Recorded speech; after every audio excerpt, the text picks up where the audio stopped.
নমস্কার সবাইকে। বাংলাদেশের ইলেকশন কমপ্লিট হলো। বিএনপি আবার পাওয়ারে আসতে চলেছে। তারিকুর রহমান এবার প্রথমবারের জন্য পিএম হতে চলেছে। বাট ব্যাপারটা হলো, ভালো হলো নাকি খারাপ? বাংলাদেশের জন্য এই ইলেকশনের ফলটা কি অ্যাকচুয়ালি ভালো হলো নাকি খারাপ?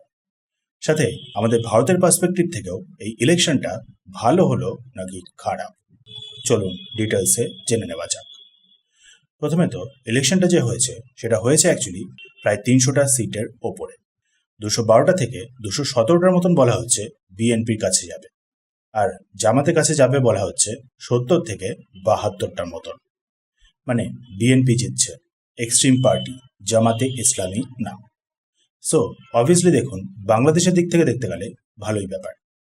এনসিপির স্টুডেন্ট লিডাররা যারা 2024-এ প্রোটেস্ট করেছিল, শেখ হাসিনাকে তার পদ ছাড়তে বাধ্য করেছিল, তারাও কিন্তু সেরকমভাবে কোনো ভালো ফল করেনি। মানে ওপেনলি যে এক্সট্রিম ব্যাপারটা চলছিল সেটা এবার একটু বন্ধ হবে।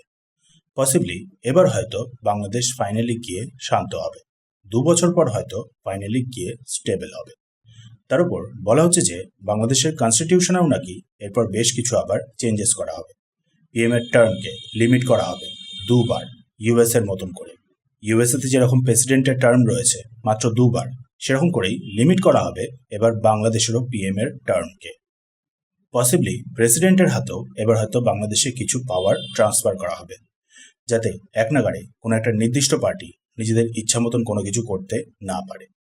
সো অবভিয়াসলি ভালো ব্যাপার, তাই না? ওয়েল, একটা ক্যাভিয়া আছে। আপনার মনে আছে হয়তো মোহাম্মদ ইউনুসকে সেন্ড করেছিল ইউএস। বর্তমান পসিবল পিএম তারিক রহমানকে আবার ইউকে সেন্ড করেছে।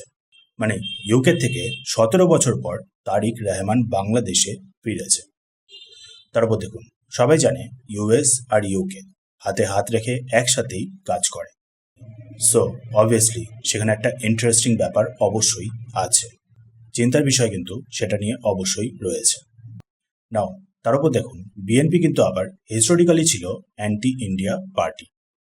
Ziaur Rahman Indo Soviet Axis থেকে বেরিয়ে প্রো পাকিস্তান ছিল, প্রো ওয়েস্টার্ন লিডার ছিল, প্রো ইসলামিক লিডার ছিল। খালিদা জিয়ার সময় আবার আমাদের ভারতের নর্থ ইস্টে উলফা গ্রুপের ইনসার্জেন্সি, চট্টগ্রামের দিক থেকে ইস্যু, তিস্তা নদীর জল নিয়ে ইস্যু, গঙ্গা ওয়াটার শেয়ারিং নিয়েও ডিসপিউট, এরকম অনেক কিছু। সো বলতে পারেন তারিক রহমান বাংলাদেশের জন্য একজন ভালো পিএম হিসেবে প্রমাণিত হলেন।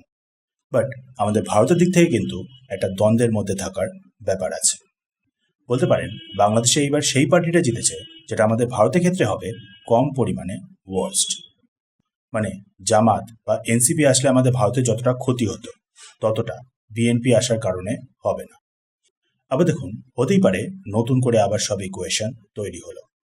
হতেই পারে আমাদের ভারতের সাথে রিলেশনটা বিএনপি আবার পুনরায় স্টেবল করে দিল। রিসেন্ট ডেভেলপমেন্টগুলো দেখে সেটারই কিন্তু ইন্ডিকেশনটা বেশি পরিমাণে দেখতে পারা যাচ্ছে। রিসেন্টলি এক্স পিএম খালিদা জিয়ার মৃত্যু হয়। আমাদের ভারতের পিএম নরেন্দ্র মোদী শোক প্রকাশ করেন, লেটার পাঠান আমাদের বিদেশ মন্ত্রী এস জয়শঙ্করের মাধ্যমে। তারিক রহমান সেটাকে রিসিভ করেন। চেষ্টা হয় একটা ডিপ্লোম্যাটিক কানেকশন এস্টাবলিশ করার। সো হতেই পারে বিএনপি জেতার কারণে আবার হয়তো আমাদের ভারত আর বাংলাদেশের মধ্যে রিলেশনটা পুনরায় স্টেবল হয়ে গেল। বাট তার মানে এই না যে সবকিছুই আমাদের ভারতের ক্ষেত্রে কিন্তু ভালোই হবে। ইলেকশন রেজাল্টের ম্যাপটা যেটা ক্লিয়ারলি বলে দিচ্ছে যে আমাদের ভারতের ক্ষেত্রে বিশাল বড় প্রবলেম আসতে চলেছে। ম্যাপটা যদি দেখেন তাহলে দেখতে পারবেন বাংলাদেশের জামাতে ইসলামী বেশিরভাগই জিতেছে আমাদের ভারতের বর্ডার লাগোয়া সিটগুলোতে। আমাদের ভারতের শিলিগুড়ি করিডোর, তার কাছে রংপুর ডিভিশন, সেখানে বেশিরভাগই জামাতে ইসলামীরই জয় হয়েছে। তারপর আবার আমাদের মুর্শিদাবাদ আর মালদার সামনের সিটগুলোতে। মুর্শিদাবাদে রিসেন্টলি দেখতে পেয়েছিলেন কত কিছু ঘটনা ঘটেছে। সো বুঝতেই পারছেন একটা হিউজ রিস্ক রয়েছে মুর্শিদাবাদে। তারপর আমাদের পশ্চিমবঙ্গের সাউথ ইস্টার্ন পোর্শন, সেখানেও দেখতে পাচ্ছেন বাংলাদেশের বর্ডার লাগোয়া সিটগুলোতে জামাতে ইসলামেরই জয় হয়েছে। মানে বলতে গেলে আমাদের পুরো পশ্চিমবঙ্গই অনেকটা বেশি রিস্কের মধ্যে রয়েছে।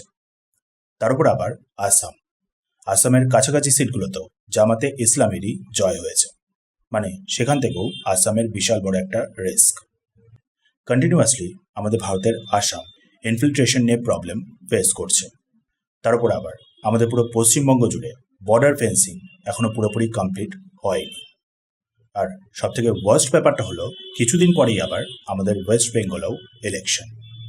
মানে এই মুহূর্তে দাঁড়িয়ে ওয়েস্ট বেঙ্গলের ইলেকশন হলো আমাদের ভারতের ক্ষেত্রে single most important thing. Border পার করে বিভিন্ন রকমের চেষ্টা অবশ্যই হবে, ইনফিল্ট্রেশনের চেষ্টা অবশ্যই হবে, ভোটিংয়ের সময় গন্ডগোল করার চেষ্টা অবশ্যই হবে।